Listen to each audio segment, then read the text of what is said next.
कोकण का मशहूर हापुस आम अब विवादों के घेरे में है।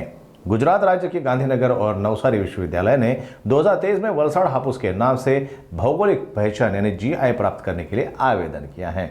कोकण के देवगढ़ और रत्नागिरी के हापुस आम वैश्विक स्तर पर मांग में है और स्थानीय किसानों की आर्थिक संपन्नता का प्रमुख स्रोत है। इस नए दावे के चलते कोकण के हापुस आम के बागायती किसान आक्रोशित हैं। किसान कहते हैं कि अगर कोकण हापुस की पहचान मिटाने की कोशिश हुई तो हम इसे बर्दाश्त नहीं करेंगे। ये हमारी मेहनत और हमारी पहचान है। कोकणवासियों का कहना है कि हापुस आम केवल कोकण का गौरव है और इसका भौगोलिक पहचान सिर्फ स्थानीय किसानों को ही प्राप्त होनी चाहिए। बागायतदार म्हणून एकच मी सांगू इच्छितो की आपल्या कोकणाची शान हा हापूस आंबा आहे आणि संपूर्ण कोकण प्रांतामध्ये हापूस हे संपूर्ण देशभरात त्याची प्रचिती सर्वांना आली। देशभरामध्ये हापूसचं नाव झालं आहे आणि त्याच्यामुळे कुठेतरी कोकणाचं नाव कमी करण्यासाठी ही गुजरात लॉबी प्रयत्न करताना या ठिकाणी दिसत आहे, जेणेकरून त्यांनी विद्यापीठाने गुजरातच्या विद्यापीठाने त्या वलसाड आंब्याला हापूसचं मानांकन मिळावं अशी त्या ठिकाणी मागणी केली आहे आणि त्याच्याप्रमाणे जर गुजरातची लॉबी जर त्याला सहकार्य करत असेल तर एक महाराष्ट्रातला स्वाभिमानी आणि कोकणातला शेतकरी म्हणून आम्ही त्याला विरोध करणार।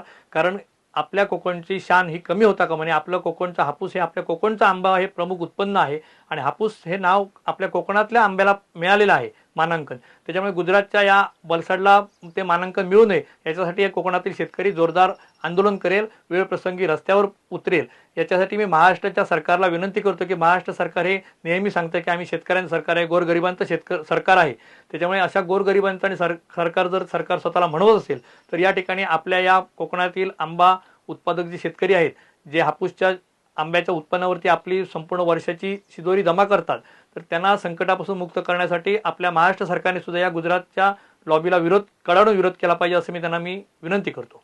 वलसाड सुरत विद्यापीठाने हापूस आंब्याच्या मानांकनासाठी प्रयत्न चालवले आहे असं लक्षात येत आहे, परंतु हा पूर्णपणे कोकणावर अन्याय आहे।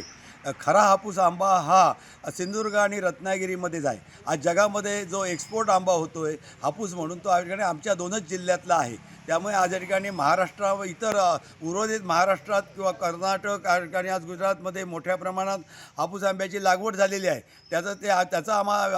त्याला विरोध नाही, परंतु आमचा हापूस आंबा म्हणून जर या ठिकाणी कोणी या ठिकाणी मानांकनासाठी प्रयत्न करत असेल तर कोकणातला शेतकरी त्याला विरोध केल्याशिवाय राहणार नाही। कारण सिंधुदुर्ग आणि रत्नागिरी या दोन जिल्ह्यात तयार होणारा आंबा हा नैसर्गिकरित्या त्याची या ठिकाणी चव आहे।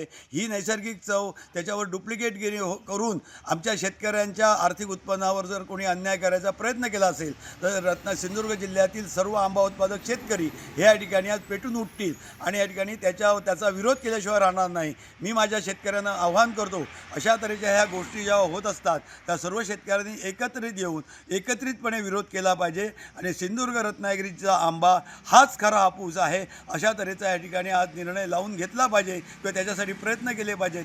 आम्ही सर्व शेतकरी या जिल्ह्यातील सर्व शेतकरी हे यासाठी या ठिकाणी वलसाड सुरत असेल तर उद्या जामनगर त्याच्यात येईल, कर्नाटक येईल, हे आम्ही सहन करणार नाही। आमच्या हापूसला मिळालेलं जे महाराष्ट्र शासनाचं मानांकन आहे हे मानांकन कायम राहून रत्नागिरी सिंधुदुर्ग जिल्ह्यातीलच शेतकऱ्यांना याचा आर्थिक फायदा झाला पाहिजे।